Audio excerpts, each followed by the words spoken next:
colère du sexe, tiré du livre de Genèse chapitre 6, verset 1 à 7. Genèse chapitre 6, verset 1 à 7. Genèse chapitre 6, verset 1 à 7. C'est là qu'a commencé la colère de Dieu.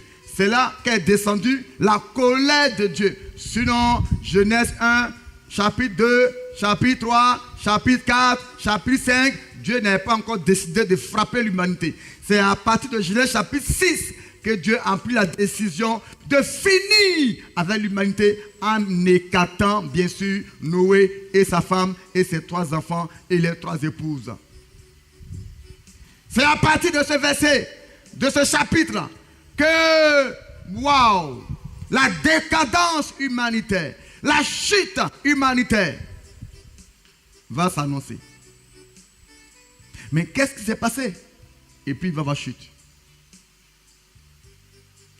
Qu'est-ce qui s'est passé? Et puis Dieu prend une telle décision. Pour lui, je vais finir avec l'homme. Ah. Qu'est-ce qui s'est passé? Dis après moi, qu'est-ce qui s'est passé? Dis encore, qu'est-ce qui s'est passé? Ah bon, tu me poses la question comme si toi-même tu ne sais pas ce qui s'est passé. Qu'est-ce qui s'est passé? Le Dieu qui prenait plaisir avec Adam. La Bible dit matin, midi et soir, Dieu partait rendre visite à Adam dans le jardin d'Éden, qui symbolise la présence de Dieu, qui symbolise Psaume 23, verset 2. La présence de Dieu, c'est le jardin d'Éden.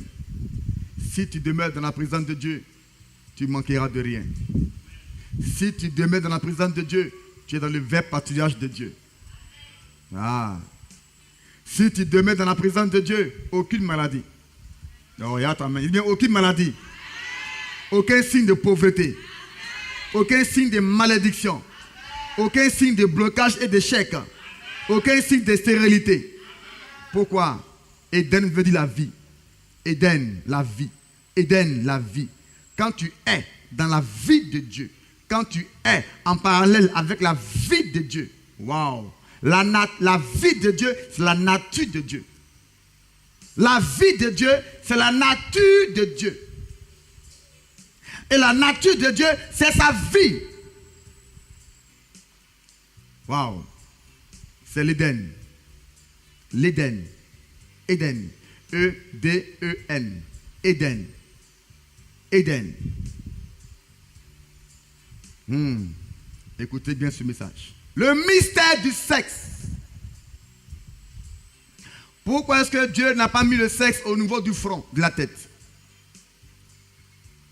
Pourquoi est-ce que le sexe n'est pas au niveau du front? Pourquoi le sexe n'est pas au niveau de la bouche? Ni au niveau des regards, en un mot au niveau de la tête. Ni même le tronc, ni la deuxième partie de l'homme. Mais pourquoi Dieu met le sexe dans la troisième partie de l'homme? La réponse, parce que le sexe est un mystère. Le sexe est un mystère. Le sexe, Dieu l'a mis au milieu. Que ce soit la femme et l'homme, Dieu l'a mis au milieu des jambes. Que ce soit la femme ou bien l'homme, Dieu l'a positionné au milieu des jambes.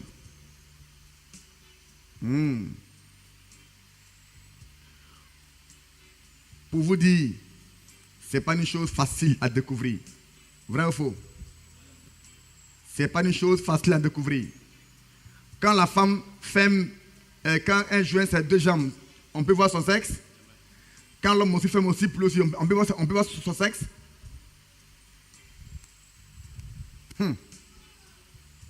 Donc, le sexe est mystérieux. Le sexe est un mystère que Dieu cache aux yeux de tous. La tête. Est-ce que la tête n'est pas visible aux yeux de tout le monde? Tant que tes yeux voient, tu peux voir la tête de quelqu'un. Est-ce qu'on peut couvrir la tête? Essaye de faire ça toi-même, tu vas voir. Tu vas cogner tout. Mais le sexe, Dieu couvre ça. Il cache ça. Dieu cache le sexe. Dieu couvre le sexe pour dire que ce n'est pas quelque chose de facile à enlever. Regardez. Regardez. Dis après moi, papa, révèle-moi. Dis encore, papa, révèle-moi. Regardez. Pour ceux qui sont très sages et très intelligents. Pour ceux qui sont très sages et très intelligents. Regardez.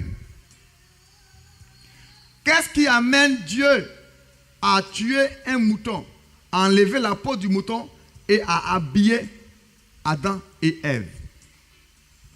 Or, Dieu ne les a pas créés avec peau de mouton.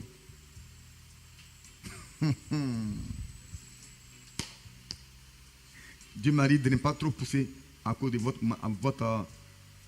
maturité. Il m'a dit, il ne faut pas être trop poussé. Donc d'aller pas à pas pour que vous compreniez. Pas à pas. C'est pourquoi je vais pas à pas. Pour que vous compreniez. Sinon, c'est trop fort. Ce que j'enseigne là, même les docteurs de la loi ne savent pas. Quelques-uns à qui Dieu va donner la révélation, ok.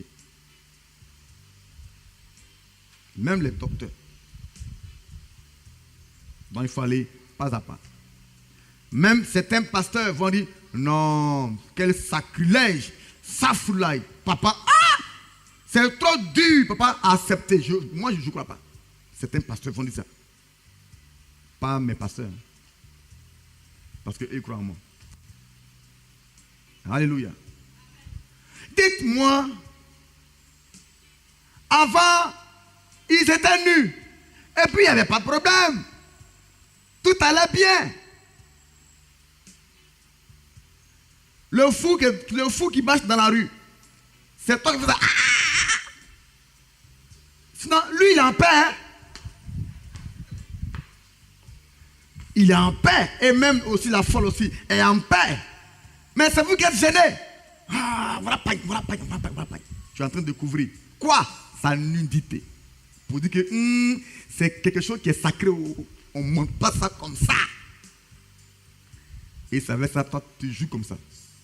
Pierre, Jean, Jacob. C'est quelque chose qui est sacré.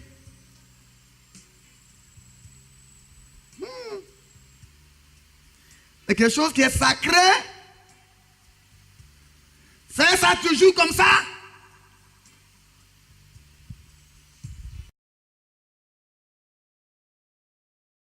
À travers ce témoignage de Madame Taglao Jacqueline, vous comprendrez que l'Esprit de Dieu, qui est l'Esprit de vie, domine sur l'Esprit de mort. Je vous salue dans le nom de notre Seigneur Jésus-Christ.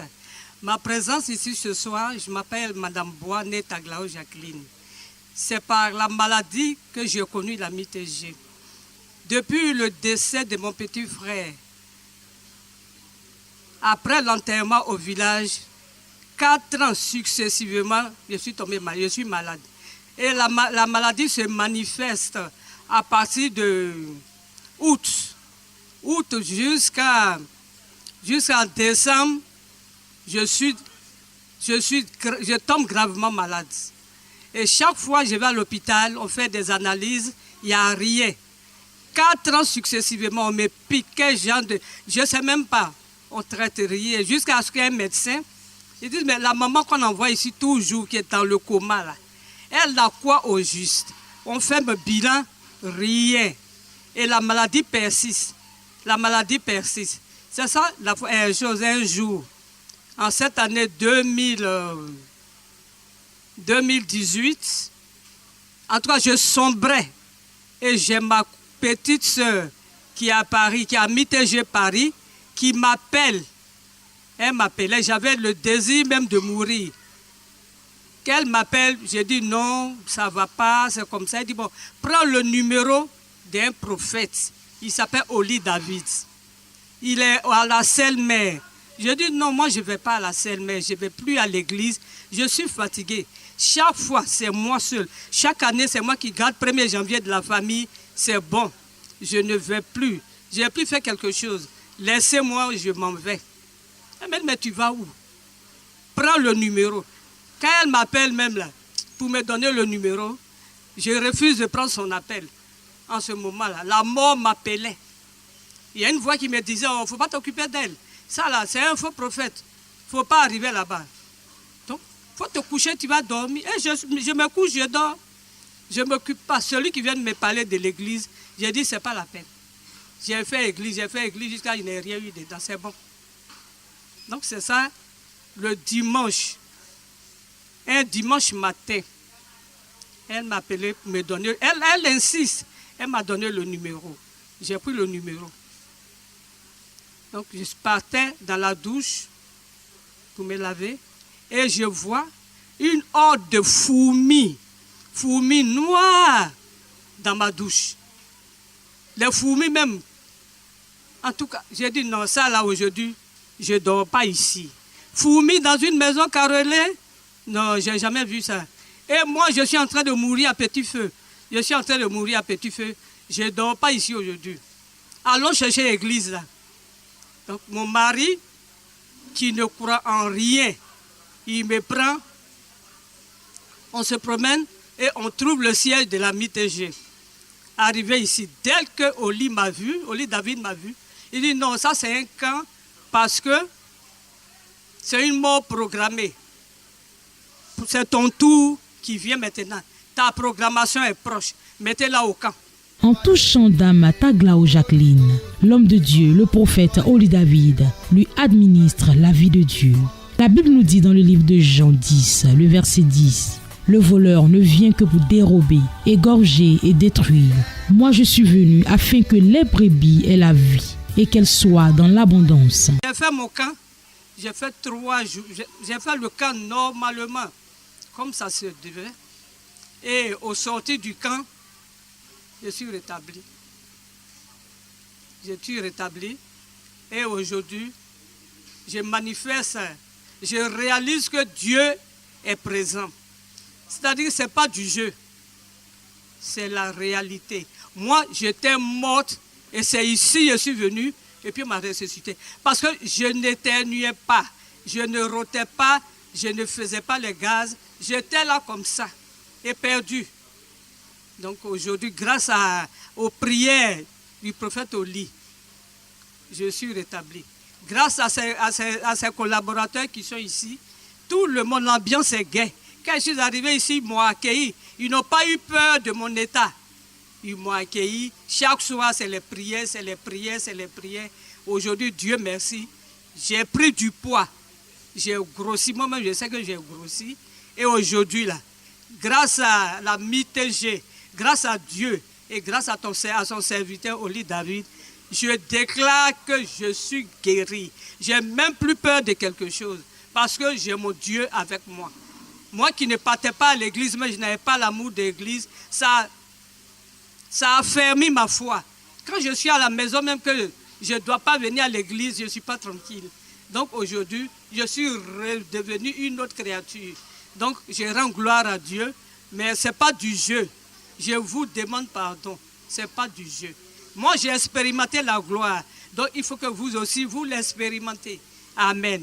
Après la délivrance, la gloire de Dieu illumine le visage de Dame Taglao.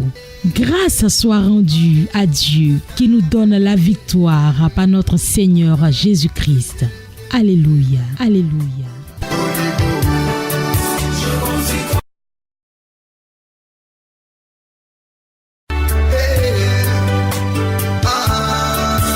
Cinq années durant, nous avons vu plusieurs personnes visiter le temple de la grâce, où les corps brisés et les esprits brisés reçoivent la guérison, puis sont restaurés et rendus parfaits. Dans cette histoire que vous allez entendre, vous verrez les conséquences d'une colonne vertébrale broyée et la rencontre qui va changer une vie. Restez confortablement assis et regardez ceci, La foi viendra sûrement. Je bénis le nom de Dieu de m'avoir ressuscité. Moi que vous voyez là, je suis un ressuscité. Personne ne savait que j'allais vivre, mais aujourd'hui je suis coté parmi vous. Je m'appelle Yaoukwame Norbert, je suis conducteur Je suis chauffeur et je fais réseau, je construis les réseaux électriques dans toute la Côte d'Ivoire. C'est-à-dire qu'en 5 jours, je parcours toute la Côte d'Ivoire. Et j'ai eu un problème lombaire. C'est-à-dire que ma colonne vertébrale était broyée. Alors, je suis allé à l'hôpital, ils m'ont prescrit des médicaments, mais je ne pouvais pas me lever. Et je suis allé jusqu'à l'Institut Raoul Fleureau d'Arzopé, parce que c'était là-bas que je vis avec ma famille. Alors, le docteur a demandé à ce que je fasse un scanner. Je suis venu au CHU de Trècheville, j'ai fait le scanner. J'ai vu que ma colonne vertébrale était totalement broyée. Le L3, le L4, le L5 étaient totalement broyés. Je ne pouvais même pas marcher. Et tout le temps, j'étais dans le coma. C'est mon épouse qui est à ma gauche, c'est elle qui s'occupait de moi. Même si je veux aller au WC, je veux aller uriner, c'est elle qui s'occupe de moi, c'est elle qui faisait tout pour moi. Alors, on m'a envoyé au CHU de Cocody, service rhumato. J'étais là-bas et ils m'ont fait prescrire un corset. Voilà, ce corset que vous voyez, c'est pour maintenir ma colonne vertébrale qui était broyée. Mais avec ce corset, je ne pouvais rien faire. Moi, je pèse près de 80, presque 88 kilos, hein, mais j'avais 40 kilos. Je ne pouvais rien faire. Je ne pouvais même pas manger. On m'a prescrit ce corset. Mais avec ce corset-là même encore, c'était difficile. Parce qu'une fois que je porte le corset, je ne peux pas marcher. Je ne peux même pas manger. C'est-à-dire que c'était l'enfer. Je ne pouvais rien faire. Et un jour, la grande sœur de mon épouse a appris la nouvelle. Elle dit, Beau, si tu quittes l'hôpital, le CHU, il faut venir ici. Alors, les écailles étaient là. Vous savez, le Satan, il est très mauvais. Mais comme il est vaincu, c'est ça. J'avais les écailles dans mes yeux. J'ai eu même à faire des histoires avec mon épouse. Je dis, après l'hôpital, je partais directement à Zopé. Il y a un malade qui était hospitalisé, qui était sur le lit de l'hôpital. C'est lui qui m'a dit, non. Alors, grand frère, pardon. Moi, je suis là. Je suis tombé, mes pieds sont broyés, mes pieds sont cassés. Mais néanmoins, ce que votre femme a dit là, il faut partir à l'église là-bas, ils vont prier pour vous. C'était sûr qu'on a pris un taxi compteur. Nous sommes arrivés, on est allé chez ma belle-sœur, on a dormi. Après, nous sommes venus ici, derrière le bureau de Maman Aka. C'est là-bas, je dormais. Mais avec ce corset-là, je ne pouvais rien faire. Je ne peux même pas me mouvoir même un peu. Il faut que mon épouse me soutienne. Tout ce que je veux faire, il faut que mon épouse m'assiste. Mais le jour de mon jour, comme d'autres le disent, un samedi. Monsieur Yao Norbert souffrait d'une discopathie lombaire, d'où la détérioration des disques intervertébraux L3, L4, L5, causée par l'utilisation ou la conduite d'engins et véhicules tout-terrain. La Bible nous dit dans le livre de Luc 9 au verset 11, « Mais dès que les gens s'en aperçurent, ils le suivirent, et Jésus leur fit bon accueil. Il parla du règne de Dieu et guérit ceux qui en avaient besoin. » Monsieur Yao Norbert, ayant besoin de guérison, se rend au temple de la grâce du prophète Oli David. Il a dit quoi? Ta foi t'a sauvé. Tous ceux qui ont été guéris par le ministère de Jésus, notre sauveur, la Bible dit quoi? Christ a dit quoi? Votre foi, ta foi t'a sauvé. Donc ça veut dire quoi? Ma foi peut aussi me sauver. Amen. Oui, ma foi en Christ peut aussi me guérir, me délivrer, me sauver, me bénir, ma foi. Il dit ta foi, femme, homme, ta foi t'a sauvé. Est-ce que tu peux ce soir, papa, ouvrir le champ de ta foi? Tu peux. Est-ce que tu as confiance que tu as béni? Amen. Dis à quoi amen? Amen. Est-ce que tu as confiance que tu as béni? Amen. Et que tu vas marcher? Amen. Tu ne vas pas t'ennuyer? Amen. Encore fois amen. Amen. Est-ce que tu ne vas pas tomber? Amen. Est-ce que tu vas courir? Amen. Est-ce que tu es prêt? Amen. Ouvre tes pieds. Que c'est l'onction qui brise le jour. L'onction brise le jour. L'onction brise le jour.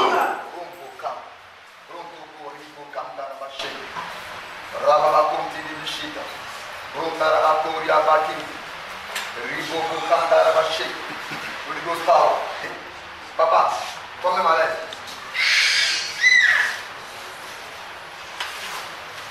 Ouvre.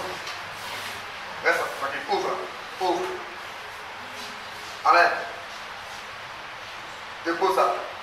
Soulève. Ils vont voir. Tout ça. Soulève tes deux mains. Tourne encore. Tes deux mains, ils vont voir. Dépose maintenant. Dépose. Soulève un pied. L'autre pied. L'autre main. L'autre main. Tu es prêt maintenant? Lève-toi. Aïe! Lève-toi. Lève-toi. Maintenant, cours.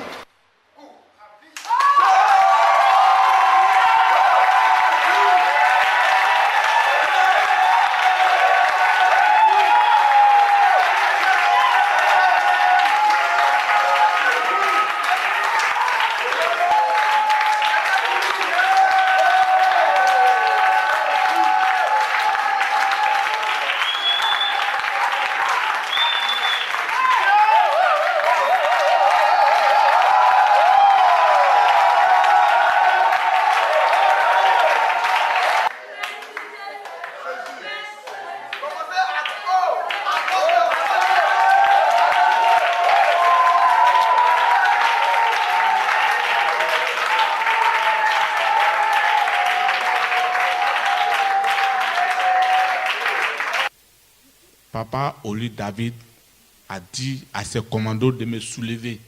Parce que je ne pouvais pas marcher. Ils m'ont soulevé, ils m'ont mis au milieu.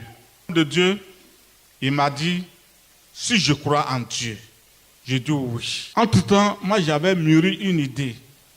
J'ai dit, je suis rentré dans cette église, ce corset-là, je ne vais plus jamais le porter pour me retourner à Alzopé. Je vais le mettre dans le coffre d'un car pour me retourner sur Alzopé. Ça, c'est l'idée que j'avais mûri. Il m'a dit, il a 5 doigts, moi j'ai 5 doigts.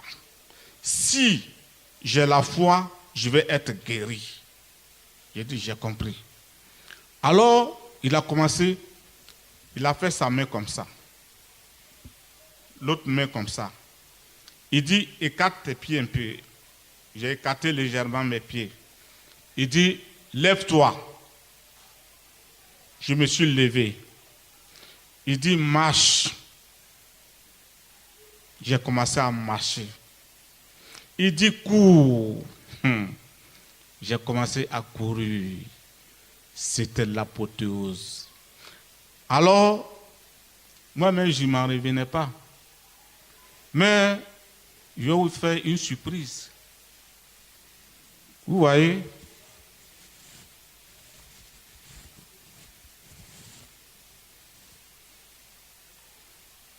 Ça, c'est le tronc d'un bananier. Quand l'homme de Dieu a prié pour moi, vous voyez, quand vous coupez le bananier là, après vous allez voir que ça pousse. Mon os a poussé instantanément. Voilà mon os qui est là. Mais voici.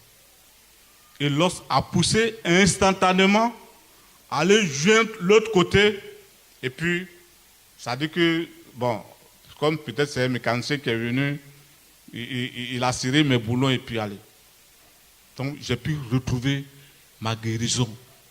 Et jusqu'à aujourd'hui, depuis ce jour, je quitte Azopé, venir faire mon culte ici. Moi, je remercie le Dieu de Papa Oli David qui m'a ressuscité. Je bénis son nom. Comme mon époux vient de le dire, effectivement, ça s'est passé comme ça. Le jour où on devait venir ici, mon époux n'a pas voulu. Il a refusé. Et il y a un malade aussi dans la salle qui a intervenu. Monsieur, écoutez ce que vos femmes disent. Et il a écouté et nous sommes venus. Vraiment, la prière de papa vraiment m'a dépassé. Lorsque papa priait pour mon mari, il a demandé si vraiment il croit en Dieu. Il dit oui. Il dit, est-ce qu'il a la foi? Il dit oui. Il dit, monsieur, si vous croyez, c'est votre foi qui va vous sauver. Il dit, il croit. Et il a demandé à ce qu'il fait des gymnastiques étant assis. Il l'a fait. Et il a demandé à ce qu'il se lève. Mon époux s'est levé. Il dit, il n'a qu'à marcher. Il a commencé à marcher. Il dit, il n'a qu'à courir. Il a commencé à courir. Vraiment, j'étais dépassée. Je ne pouvais pas tenir. Je suis sortie en flèche au dehors. Je ne savais pas où je partais. Et quelques temps après, je suis rentrée dans la salle. Je vois mon époux en train de courir. Il fait le tour de la salle. Vraiment, je dis merci au Dieu de Papa Oli David, qui est le Dieu de miracles, le Dieu véritable. Mes frères et sœurs, vous qui avez des problèmes de maladie ou un autre problème quelconque, n'allez pas ailleurs. Venez ici à la MITG qui est à Yopougon. Le Dieu de Oli David est là pour nous guérir. Il est la solution à tous nos problèmes. Vraiment, je bénis le Dieu de Oli David. Je vous remercie. Monsieur Yao Nobert s'est débarrassé de toute incertitude. Il a mis en action sa foi et il a obtenu sa guérison. Ses os ont poussé de manière instantanée. Nous vous invitons, chers téléspectateurs, comme Monsieur Yao, à nous rejoindre au temple de la grâce du prophète Oli David, situé à Yopougon-Selmer, non loin de la place CP1.